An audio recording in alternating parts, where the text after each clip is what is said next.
જય સોમનાથ મિત્રો, આજના વિડીયોની અંદરમાં આપણે વાત કરીશું અજા એકાદશી વિશે। અજા એકાદશી ક્યારે છે, જાણો તિથિ, શુભ મુહૂર્ત અને ધાર્મિક મહત્વ। પંચાંગ અનુસાર ભાદ્રપદ મહિનાના કૃષ્ણ પક્ષની એકાદશી તિથિએ અજા એકાદશી વ્રત રાખવામાં આવે છે। આ એકાદશીનું વિશેષ મહત્વ છે। હિન્દુ ધર્મમાં એકાદશીનું વિશેષ મહત્વ છે। હિન્દુ કેલેન્ડર મુજબ દર વર્ષે કુલ 24 એકાદશીઓ આવે છે। આવી સ્થિતિમાં દર મહિનાની કૃષ્ણ અને શુક્લ પક્ષની એકાદશીની તિથિએ વ્રત રાખવામાં આવે છે। દરેક એકાદશીનું પોતાનું અલગ અલગ મહત્વ હોય છે। પંચાંગ અનુસાર ભાદ્રપદ મહિનાના કૃષ્ણ પક્ષની એકાદશીની તિથિએ અજા એકાદશી વ્રત રાખવામાં આવે છે। આ એકાદશીનું વિશેષ મહત્વ છે।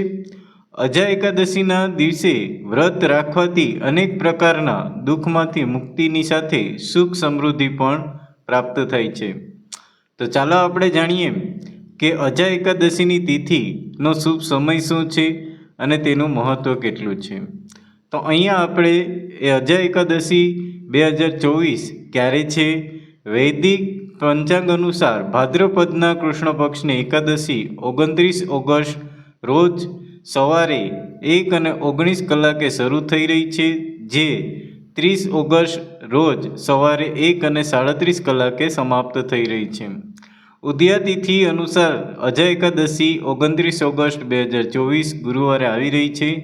અજા એકાદશી 2024 પારણ સમય વૈદિક પંચાંગ અનુસાર અજા એકાદશીના પારણાનો સમય 30 ઓગસ્ટના રોજ સવારે 7:49 લઈ અને 8:29 સુધીનો છે।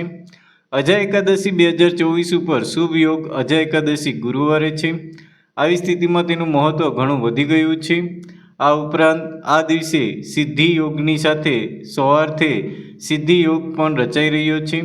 આ સાથે આદ્રા નક્ષત્ર પણ રહે છે અને અજા એકાદશીનું વિશેષ મહત્ત્વ છે। આ દિવસે ભગવાન વિષ્ણુની પૂજા અને ઉપાસના કરવાથી પુણ્યની પ્રાપ્તિ થાય છે અને તમામ પ્રકારના પાપોમાંથી મુક્તિ મળે છે અને તેની સાથે પ્રગતિ અને શાંતિની સાથે મોક્ષ પણ પ્રાપ્ત થાય છે। અજા એકાદશીનો મંત્ર અજા એકાદશીના દિવસે ભગવાન વિષ્ણુને પૂજા સાથે આ મંત્રનો જાપ અવશ્ય કરો। ઉપેન્દ્રાય નમઃ, ઓમ નમો નારાયણ મંગલમ, ભગવાન વિષ્ણુ મંગલમ, ગુરુધ્વંજ મંગલમ, પુંડરીકાક્ષાય મંગલાય તનોહરિ। તો મિત્રો, આ તમે વ્રત રાખતા હોય એકાદશીનું તો આ મંત્ર જરૂર અવશ્ય બોલજો, જેથી કરીને તમને ભગવાન વિષ્ણુના આશીર્વાદ પ્રાપ્ત થાય અને તમારા જીવનમાં સુખ સમૃદ્ધિ વધે। તો મિત્રો, આશા રાખીએ છીએ કે તમને આ વિડીયો ગમ્યો હશે। વિડીયો ગમ્યો હોય તો પ્લીઝ લાઇક કરી દેજો અને કમેન્ટ બોક્સની અંદર જય સોમનાથ લખી નાખજો। અને હા મિત્રો, હજી સુધી પણ જો તમે અમારી યુટ્યુબ ચેનલને સબસ્ક્રાઈબ ના કર્યું હોય તો પ્લીઝ સબસ્ક્રાઈબ કરી દેજો અને તમારા મિત્રો સુધી શેર પણ કરી દેજો, જેથી કરીને એ લોકોને પણ ઉપયોગી થાય। તો ફરી મળીશું નવા વિડીયો સાથે। તો દરેક મિત્રોને જય સોમનાથ।